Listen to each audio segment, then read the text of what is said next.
Hey, buddy. What's up, my man? How are you? Good. We weren't sure we were going to get you. You know, Matt already left, so I'm glad I was here and able to take the call. Awesome. Thank you. We had John on today, which was nice to see John. He looks very, very focused. How are you feeling about this Gustafsson fight coming up?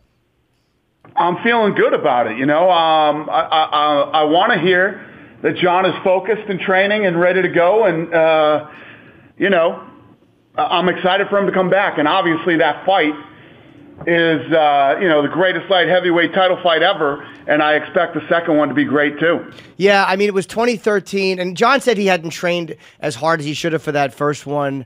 And he thought his career was over. Isn't it weird now to see him coming back and fight? Because I'll be honest, at one point, I did not think he'd fight in the octagon again. I didn't either. I didn't either. I agree with you. And yeah. And, you know, he's had to overcome some serious demons to get back here. And, you know, just hoping he stays on the straight and narrow and makes it to the fight. But yes, and by the way, buddy, I saw you in Vegas, and I do know how to keep a secret because you told me Adesanya Anderson Silva, and I wanted to do nothing more than run my big fat fucking mouth, but I didn't say it. So you've actually made that happen now? That is official? Yeah, I flew out to Australia. I sat down with Israel, talked to him. Then I flew to L.A. and sat down with Anderson and talked to him, and finally got it done. I figured stylistically this fight's so fun. And even if you look at Anderson Silva, you know, as old as he is and everything that's going on, still, I mean, look at his fight against Daniel Cormier. He hurt Cormier to the body.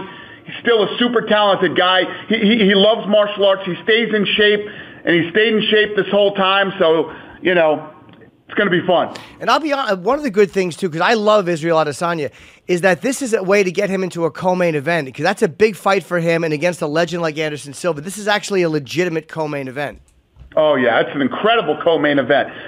I mean, Israel's on fire. I mean, this kid is looked so damn good. His fight with Derek Brunson was unbelievable. Looked completely dominant against, you know, a guy who has heavy hands and is such a good wrestler. And, you know, when you look at Israel fight, all you can think is, man, imagine him and Anderson Silva. Yeah, he looks like a younger version of Silva. It'll be interesting to see, because Silva's a bigger guy, so it'll be interesting to see how they handle each other and how Anderson fights probably, I'm going to guess, a slightly faster version of himself. I agree. I love this fight.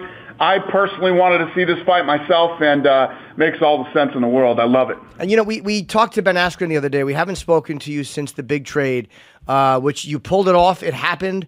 What are your thoughts on Ben Askren? And is he fighting Robbie Lawler? Has that been confirmed? Yes. It is. He's fighting Robbie Lawler. You know, the kid called me a few months ago and said, what are the odds of me coming to the UFC? I said, I don't know. What's going on with your contract over there? And he said, well, I think they'll let me go. Of course they're not going to let him go. Right. So over the last several months, we've figured out a way to get him here. He's undefeated. Obviously, a lot of people want to see him fight the best in the world. And now we're going to get that opportunity, so I'm glad it worked out. Is Demetrius leaving? You know, because TJ said something about coming down and how you're paying him to kind of you're paying a fuck ton of money to kill the flyweight division. Is Demetrius leaving and TJ fighting Cejudo some type of a bad sign possibly for the flyweight division? Who said I paid a fuckload of money to kill the division? That was TJ Dillashaw. Said they paid me a fuck ton of money to kill the flyweight division. I don't even know what that means, but yeah, no. Listen, TJ Dillashaw didn't do shit to the flyweight division. You know, the flyweight division just never took off. It never caught on. Even with a dominant champion like Demetrius, it just never caught on. People didn't care. I battled for a long time. I tried to keep it alive, and obviously it's still going on now. That, you know, we still have fights going on in that division. But we'll see. We'll see what the future holds for it. Okay, maybe that's what he meant. Maybe he said coming down and beating the champion. I'm not sure what he meant, but he did say that. Maybe that's what he meant, that he's going to beat Cejudo and kill the division. Now, the president of ONE, whose name I cannot pronounce, he said recently that there's going to be more MMA trades in the future. Is there anything like that's on the horizon or anybody you're interested in from there? No, there's nothing else going on. I think that, you know, what happened was this was the only way to get this deal done. It made sense. and I've made offers to other organizations too. I've made offers that haven't panned out, but you know, it's something that you can do. It's interesting, and in this scenario, it worked out really well, I think, for both of us. Now, do you want to say who you tried to get that couldn't get? No, it's not that I was trying to get somebody. I made an offer to another organization. Oh, and yeah, they didn't take it. I was happy for I mean, Francis Ngannou. I did not see a first round knockout of Curtis Blades. I guess you must be happy to see him kind of right the ship a little bit. Yeah, I agree. I didn't see that coming either. But you know, Francis has that power. I watched the fight. I think it was premature. I think they could have let that go a little bit longer. Curtis jumped back up and seemed all right. And with the heavyweights, you never know. Some of the greatest fights we've ever seen, you know, are when you let the fight go. Bigfoot Silva and Mark Hunt, one of the most incredible fights I've ever seen. Period. Let alone heavyweight. You know, Dan Henderson and Shogun. Yeah. And the list goes on and on. I could rattle off 1,000 of them. But Pat Barry, Czech Congo. I mean, Matt, I think, mentioned that one as well. Pat Barry, Czech Congo. You know, I had mixed feelings about it just because he knocked him down 3 times, and Blades did kind of jump up fast, but he wasn't really defending, and his arms were on the floor, and Ngannou's giant fucking hands hit, and maybe the ref thought he was in worse shape than he was in. I don't know. Yeah, no, it's true. You know, believe me, I got my guys here who, you know, matchmakers think it was a good stoppage. And before we get, I wanted to obviously ask you about a couple of things in the heavyweight division, but we had John in here today, and he said, you know, I asked him about the Liddell Twitter thing because he said now he's not going to address Chuck on Twitter anymore. And I'm taking it you did see that fight. I'm not sure if you watched it. I was up in my house in Maine. I saw it on the internet, on the you know, social media the next day. We're talking, of course, about, you know, Chuck Liddell and Tito Ortiz, and obviously I'm sure Chuck wanted to do that fight in the UFC. How do you feel about that fight going on?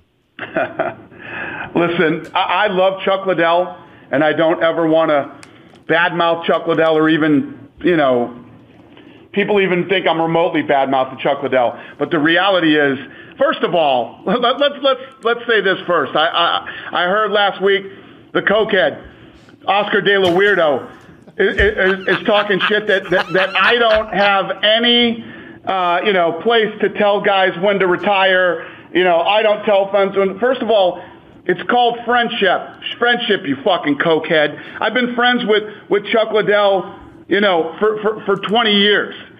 And the reality is that Chuck Liddell retired when he should have retired. 8, 9 years ago, however long it was. And Chuck Liddell's almost 50 years old and has no business fighting anymore. And the fact that the state of California even let that fight happen is disgusting. Disgusting.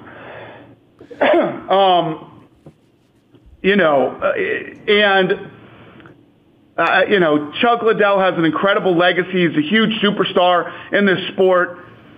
You know, so of course, as a friend, anybody who claims to be a friend of Chuck Liddell and was anywhere near this fight is full of shit. They're not a friend of Chuck Liddell. To let him go in and fight this fight is terrible. And it's not a case. It's not a case of you telling him to retire early. You know, obviously you guys were very close, and you don't want to see him get hurt. That's the problem. Is Chuck Liddell is a fighter. Chuck Liddell loves to fight. That's his passion. It's what he loves in life. You know. But there comes a day and age. Fighting is a young man's game.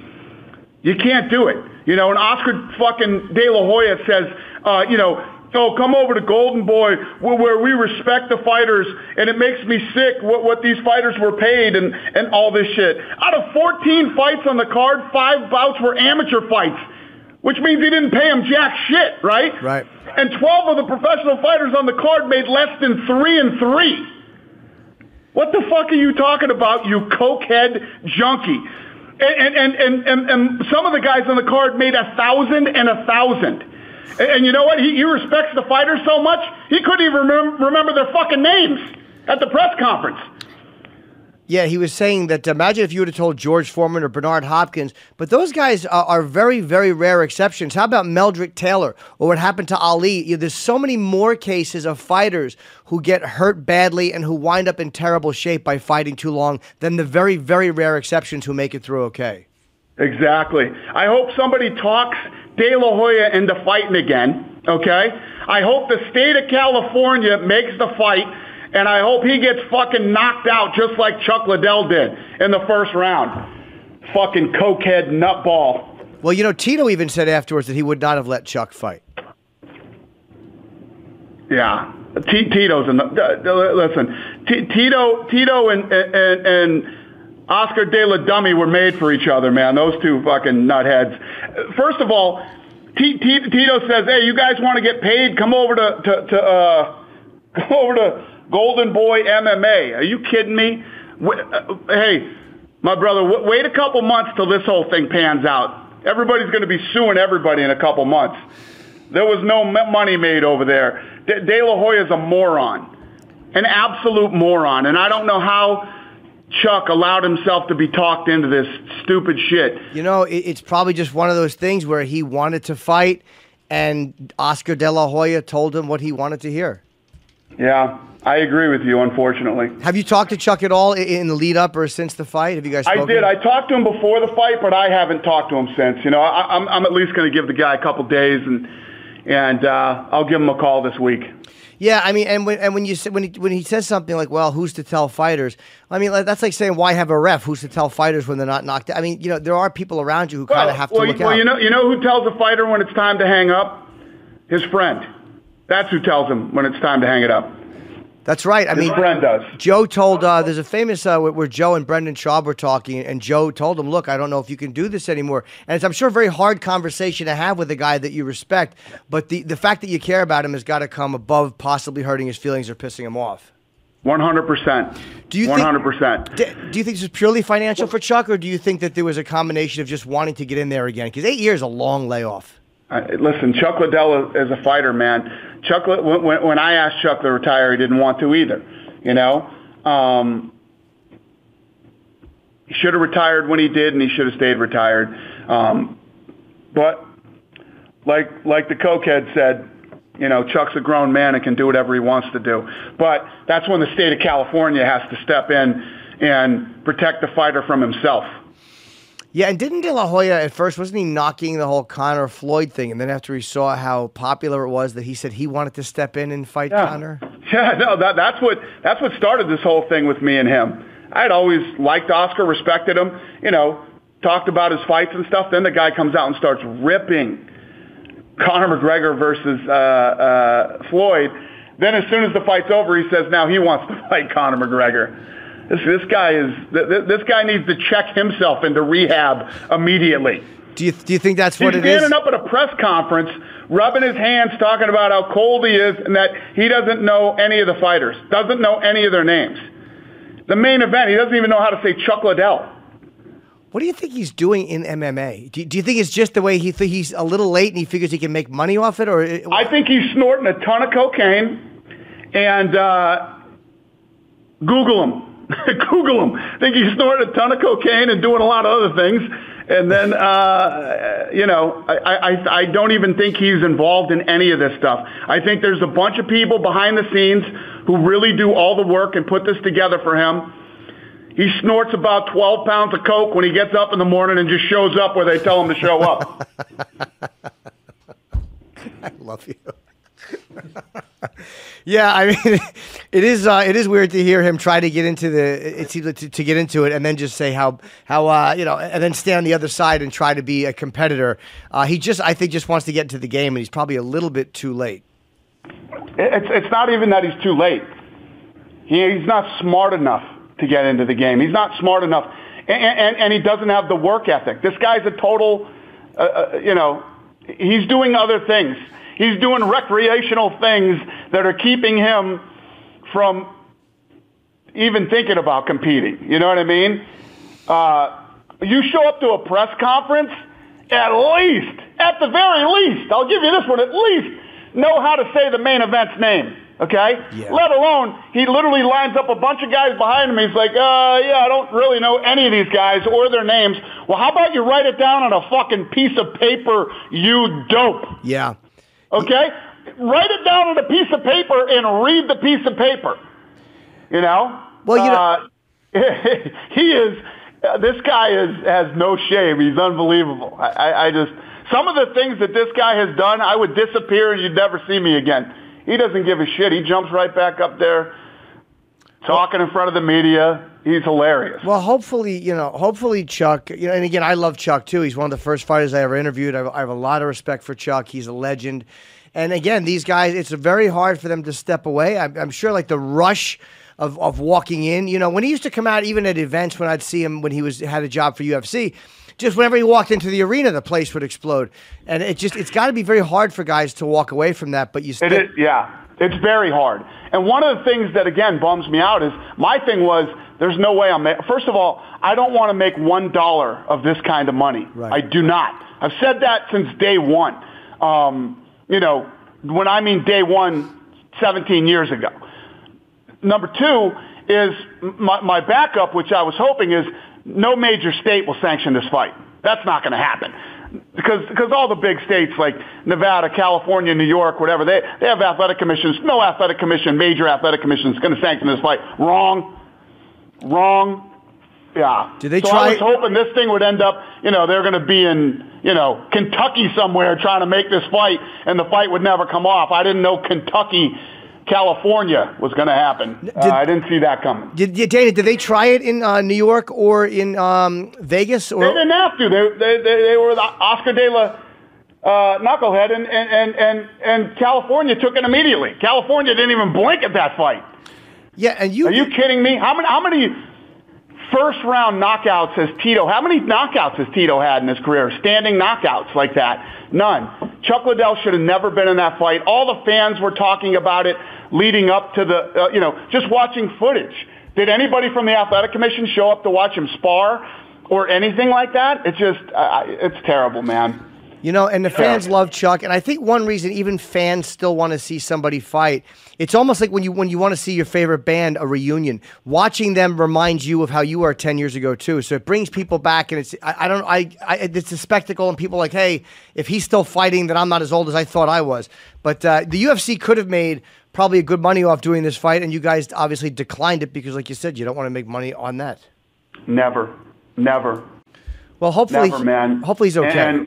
And the thing is, for a guy like Chuck, obviously took some damage in the fight, but what kind of damage did he take training for that fight, leading up to that fight? It just makes me sick, man. Makes me absolutely sick.